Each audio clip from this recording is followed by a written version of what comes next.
அடியேன் ஆண்டாள் பாஸ்கர் பேசுகிறேன். ஆண்டாள் திருவடிகளே சரணம் சரணம், அநேக கோடி சரணம் சரணம். உங்களுக்கெல்லாம் இன்னைக்கு ரொம்ப ஒரு முக்கியமான டாபிக் என்னன்னா, ஏற்கனவே நான் சொல்லியிருந்தேன் அஷ்டமா சக்திகள்னா என்னன்னு. 8 விதத்தில் மூச்சை இழுத்து விடக்கூடிய சக்தி ஏற்பட்டால் அஷ்டமா சக்தி. அஷ்டாங்க யோக சக்தி அப்படிங்கிறது என்னன்னா, 8ஐ 8ஆக பெருக்கி ஒரு 8.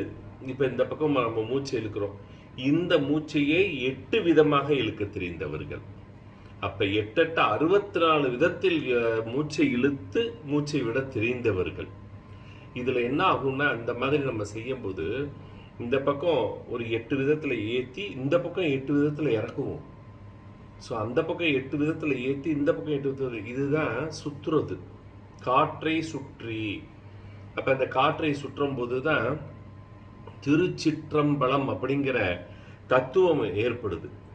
அது திருச்சுற்றம்பலம் அப்படின்னு சொல்லி. ஸோ இது மிகப்பெரிய விஷயம். அடியேன் ஆண்டாள் பாஸ்கர்.